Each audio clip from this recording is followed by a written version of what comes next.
Okie dokie, today we are going to learn about the supernatural beings called the Tengu from Japanese mythology. Tengu's roots can be traced back to early Japanese Buddhism, where they were considered malevolent demons and omens of war. These enigmatic creatures were initially depicted as harbingers of destruction, embodying chaos and malevolence. Over time, their image evolved, and they came to be seen as protectors of nature and skilled martial artists. In early Japanese texts, Tengu were often associated with mountain spirits and were thought to be manifestations of the souls of deceased warriors. Their connection to the mountains, which were considered sacred and mysterious places, added to their otherworldly aura.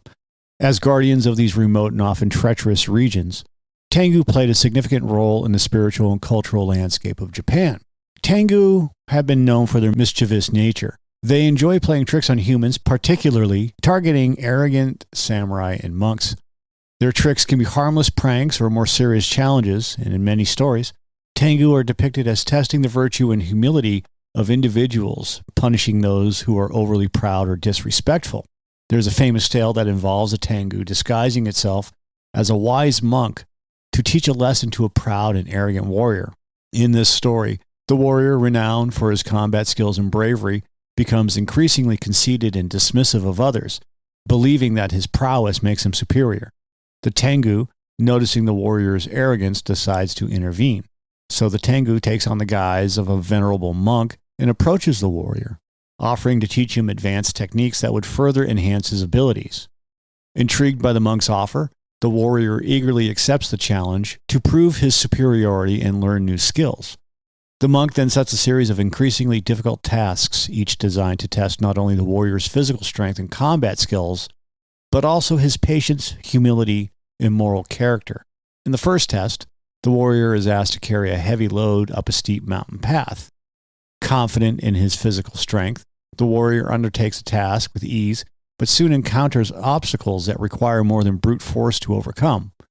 Along the way, the monk subtly points out the importance of strategy, patience, and perseverance. The warrior, initially dismissive of these lessons, begins to realize that his strength alone is not enough to complete the task. The second test involves a mental challenge where the warrior must solve a complex puzzle. Frustrated by the difficulty and eager to prove his intelligence, the warrior struggles with the puzzle, growing increasingly agitated. The monk calmly guides him, encouraging him to approach the problem with a clear mind and humility. Through this, the warrior learns the value of wisdom and the importance of a balanced mind. And in the final test, which was a spiritual one, the monk takes the warrior to a serene temple and instructs him to meditate and reflect on his journey. The warrior, initially resistant and impatient, eventually surrenders to the process, gaining insight into his own flaws and the true nature of strength and honor. During this period of reflection, the Tengu reveals its true form, a majestic and awe-inspiring creature, embodying both power and wisdom. The revelation of Tengu's true identity leaves the warrior humbled and transformed. He realizes that his arrogance had blinded him to the broader aspects of life and strength. The Tengu's lessons of humility, respect, and the importance of inner strength resonate deeply within him. The warrior bows in gratitude, acknowledging the Tengu's wisdom and the profound impact of the lessons he has learned. Tengu are revered for their exceptional martial skills. Legends state that they have trained many renowned warriors and swordsmen in Japan, sharing unparalleled combat techniques. The Tengu are said to have taught the legendary samurai Minamoto no Yoshitsune, one of the greatest military commanders in Japanese history. Yoshitsune's training with the Tengu is a well-known legend in Japanese folklore, illustrating the supernatural prowess and wisdom of these mystical beings. Yoshitsune, who was a legendary samurai of the late Heian and early Kamakura periods, is celebrated for his extraordinary martial skills and strategic genius. According to the legend, Yoshitsune's abilities were not solely the result of human training, but were significantly enhanced by the tutelage of the Tengu. The story begins with young Yoshitsune, who, after escaping political turmoil, seeks refuge in the mountains of Kurama. It's here, in the secluded and mystical environment, that he encounters the Tengu, known for their formidable martial arts skills and otherworldly wisdom. These beings, half human, half bird, are revered as protectors of the mountains and possess deep spiritual and physical prowess. The Tengu recognizing Yoshitsune's potential and pure heart, decide to take him under their wing. They subject him to rigorous training that goes beyond mere physical combat. Yoshitsune learns to master the sword, the bow, and various forms of unarmed combat under their guidance. The training he receives is not limited to enhancing his physical abilities. It also involves a profound spiritual and mental discipline. The Tengu's martial skills encompass a holistic approach to combat. They teach Yoshitsune the importance of balance, agility, and precision. He learns to move with the grace and speed of the wind, to strike with the power and accuracy of a bird of prey. The Tengu impart ancient techniques that allow him to participate and counter his opponent's moves, making him a nearly invisible warrior. But the training with the Tengu is as much about inner growth as it is about external skill. Yoshitsune is taught to meditate and connect with the natural world, drawing strength and inspiration from his surroundings. The Tengu instill in him the values of humility, honor, and respect for all life. They teach him to remain calm and focused, even in the heat of battle, and to use his abilities for the greater good rather than personal glory. One particular lesson that stands out in the legend is the Tengu's emphasis on the unity of wind, body, and spirit. They believe that true mastery of martial arts requires harmony between the elements. Yoshitsune learns to harness his inner energy, or ki, to enhance his physical strength and mental clarity. This spiritual discipline allows him to achieve feats that seem almost superhuman, such as leaping great distances and moving with incredible speed. The Tengu also teach Yoshitsune the art of strategy and leadership. He learns to think several steps ahead of his opponents, to use the terrain to his advantage, and to inspire and lead his men with courage and integrity. These lessons prove invaluable in his later life, where he becomes a key figure in the Genpei War, leading the Minamoto clan to numerous victories. Yoshitsune's training with the Tengu culminates in his transformation into a legendary warrior, revered not only for his combat skills, but also for his wisdom and noble character. The Tengu, having imparted their knowledge and seen him grow into a true samurai, bid him farewell, confident that he will use his gifts wisely. The legend of Yoshitsune and the Tengu underscores the deep respect for martial and spiritual discipline in Japanese culture. It illustrates the belief that true strength comes from a balanced development of physical and mental and spiritual faculties. The Tengu, as both fierce warriors and wise mentors, embody this holistic approach to mastery, making them revered figures in Japanese mythology. Through the story of Yoshitsune, we see the profound impact that the Tengu's teachings can have on a warrior's life. Their influence extends beyond the battlefield, shaping the character and destiny of those they choose to guide. The legend serves as a timeless reminder of the values of humility, discipline, and respect, which are as relevant today as they were in ancient times.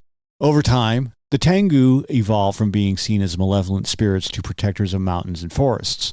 They guard these natural environments and maintain the balance within them. As guardians of the wild, Tengu are often depicted as fiercely protective of their territories, punishing those who harm the natural world. This role as protectors aligns with the Shinto belief in the sanctity of nature and the presence of spirits in all natural things. Tengu embody the idea that the natural world is to be respected, and they serve as reminders of the consequences of neglecting or desecrating these sacred spaces. Tengu also possess the ability to shapeshift into various forms, which include animals, humans, and other supernatural beings. This power allows them to interact with humans in diverse ways. Their shape-shifting abilities are often used to deceive or test individuals, adding to their reputation as tricksters. Tengu take on the form of beautiful women to seduce and mislead men, while in others they transform into fierce animals to protect their domains. Their ability to change shape at will makes them unpredictable and elusive, contributing to their mystique and allure. Tengu are also often regarded as protectors of specific temples and shrines. They defend these sacred sites from evil spirits and those with ill intentions. As guardians, Tengu are sometimes depicted as benevolent beings who assist monks and priests in their spiritual duties. Tengu are also said to have aided the construction of temples and monasteries, using their supernatural abilities to move heavy stones and materials. Their presence in these stories underscores their dual nature as both fearsome and protective entities, capable of great benevolence and great wrath. There are also numerous tales that depict Tengu engaging in battles with other supernatural creatures or humans, showcasing their formidable strength and combat prowess.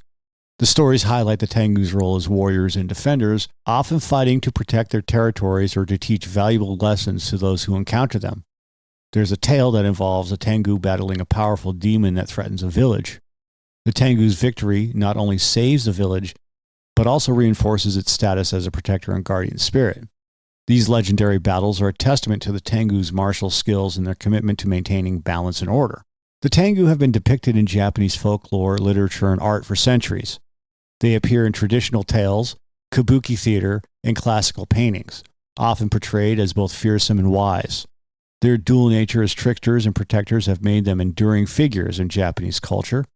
In art, the Tengu are often shown with exaggerated features such as long noses and wings, emphasizing their supernatural and otherworldly qualities. They are also common subjects in no and kabuki plays, where their stories are dramatized and brought to life on stage.